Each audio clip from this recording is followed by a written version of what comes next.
Hayi, siyazizwa indaba. Siyazizwa indaba. Manini-ke oy'ngane zakwethu, ma-MK amahle. Hawu ngeke. Ngeke-ke mayizosuka ayenzi nje. Ayidumu kanjena uma ukuthi izosuka iy'ngane zakwethu. Ake sihlonipheni i-organization yethu, ake sihlonipheni i-MK yethu lena sithi siyayithanda. Lento eyenzeke ku-media briefing, angicabanga ukuthi into engenziwa amalunga e-MK. Angicabanga ukuthi into engenziwa amalunga e-MK. MK sidiscipline kabi thina ku-MK. Asicabanga ukuthi into engathiwa yenziwa amalunga e-MK. Kahleni musani kusuka nomqondo wenu wale kwagogo wakwa-ANC bese nizokwenza la ku-MK. Kahleni ingane zakwethu ngeke.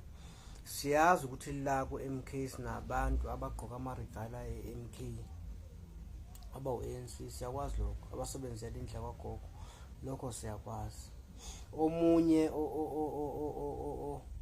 oyigent uhlakaniphile kodwa ongahlakaniphanga uzothi iphi proof yalokho. Izenzo zisho lukhulu kunamagama. Izenzo zisho lukhulu kunamagama.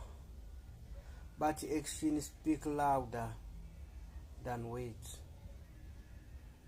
Leza zenzo leziyana kusizona izenzo ezenziwa ama-good standing members of MK wabazi ukuthi MK iyini. Omunye can say thina uyazi abantu athi thina besibanga lo yamsindo ngoba salwelwe i-access yokuthi singene ngaphakathi. Ingqwembe leziyana umzwile nje omunye comment engayizwa kahle. Ingqwembe leziyana beyiphumaphi? Leyanto was well planned. Yekani ukusetshenziswa ngento engazinisise ngalutho. Yekani ukusetshenziswa ngento engazinisise ngalutho. Ngicani sekuyilesi sikhathi la kuzomela khona umsholozi athathe inyathelo ethe ukuqina. Amakhona kwazi ukudlulisa le message ayidlulisele kumsholozi. Ila sekumele khona ubaba uPresident Zuma athathe inqumo ethe ukuqina manje. I-MK elinye lamaqembu elithema lizokwenza i-media briefing la wavumela abalandeli wama-supporters wama-members e-MK ukuthi abe khona. Mase khona enzani? Enza leyanto was well planned. Thina saze ngabanye bethu saze ngaye kuseni ukuthi kunento ehlongozayo ukuthi kuyophazanyiswa i-media briefing. Yilaba abantu abebeyitshenta ikusasa bazokhishwa ezikhundleni, laba abantu abayifaka bona ezikhundleni. Yibo laba abampompa abantu ukuthi benze leyanto leyana. Good standing member ye-MK uhlohlwa elinye ilunga le-MK lishamba ukwenza leyanto leyo. Bethanda MK mawuza kanjani. Into efika bebuhlungu i-1, ilungu leparlament lenze leyanto. Member of iparlament ye-MK yenze leyanto ebiyenziwa lapha. Kusasa kuzothi i-MK mayingabe sibaxoshwa bese kuba sengathi abasukela ngoba vese abanye bazoxoshwa. Buka uyothi ngasho ngizobuya nakusasa ngizosho futhi abanye bazoxoshwa kule yanto leyana. Awukwazi ukuthi ngathi uyilunga leparlament wenze le yanto yenziwa lapha. Wena ngabe ufaka idiscipline kubantu instead wena umasha against MK. How come? Umasha against MK uyilunga le-MK useparlament. Siyazi ukuthi nihambile nangena eparlament nenza umkhoshosho ukuze ningene eparlament. Seningenile ke eparlament bese iyavuka lento ukuthi hayi bo wena nje ubungena eparlament awungenanga MK ngoba i-good standing ye-member ye-MK. Nawe wadlala wakho umshikashiko wadlala lakhe idayisi ukuze ungene eparlament. Izovuka phela lento ukuthi mina ngibizayo la ngakulento mina. Nami ngene eparlament ngizophushwa wami umshikashiko. Ngithola sengiseparlament ngawuzala umshikashika wami. Leyana ichaze kwengane zakwethu MK asizameni kuyivikela. Awukwazi ukubusa uzoxolisa ngento esiyenza sikhanda umola kalomngaka. I-media siyakwazi ukuthi thina isifuni. Siyakwazi lokho. Usuka wena uyilunga le-MK uyokwenza leyanto leyana. I-media utayisizakale ngathi.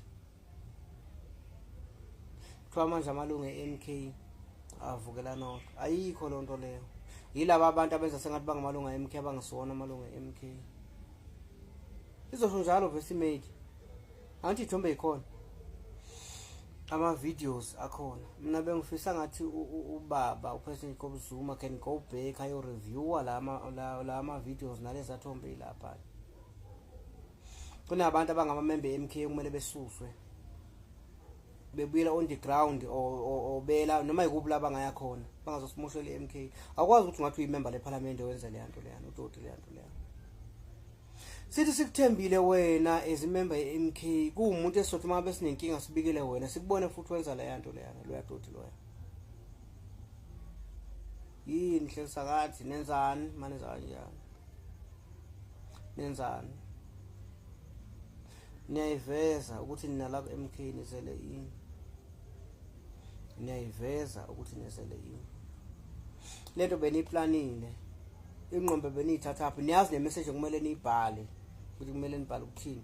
Nithi benqaba benqatshelwa ukuthi ningene lapha. Kodwa ingqombe eniyiphethe nina akukho okubhaliwe okukhomba ukuthi nina nibele ukungena ngaphakathi. Lento sizokwenza ukuthi eMK mayizokwenza media briefing ama-members engawabizi vela kusamele bawabize because kunabantu abangasibona ama-member eMK abenza ngathi bangama-member eMK abahlohla ama-member eMK angazi ukuthi kwenzakalani kwipolitiki asadinga ukudiscipline ukuthi ahambe yokwenza le nto lebenziwa lapha.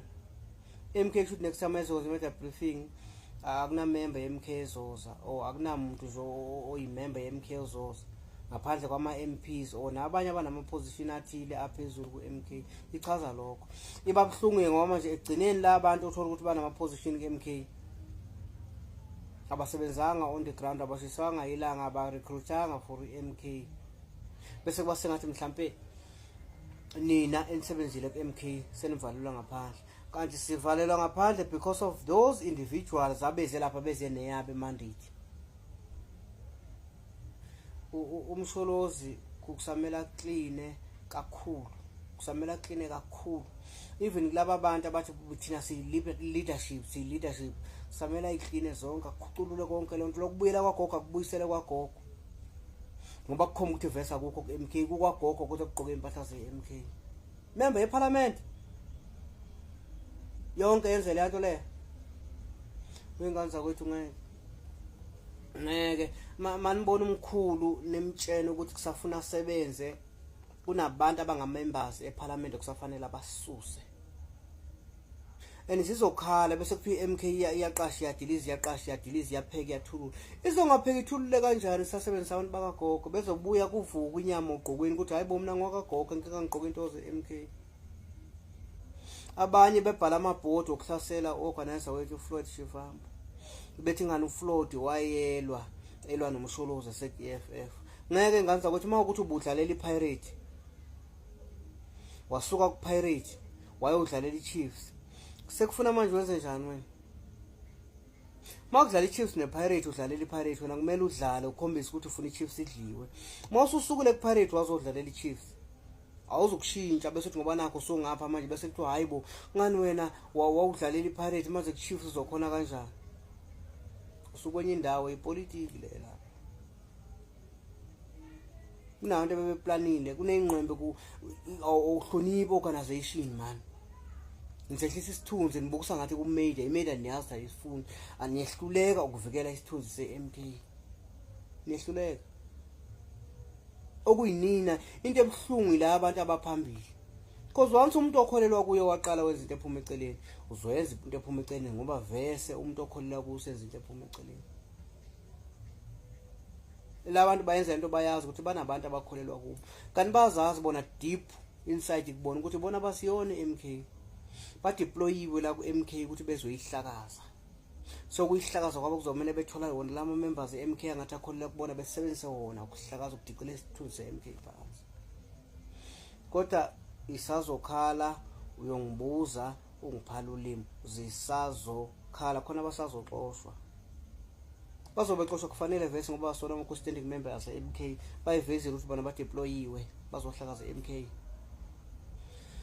Siyazizwa indaba kusho mina macekeceke makukhona bafowethu enizosekuthiwa sebexoshiwe ningamangali ngasho ukuthi MK iyapheka iyathulula ixosha abantu abasendaweni e-wrong nesikhathi esi-right.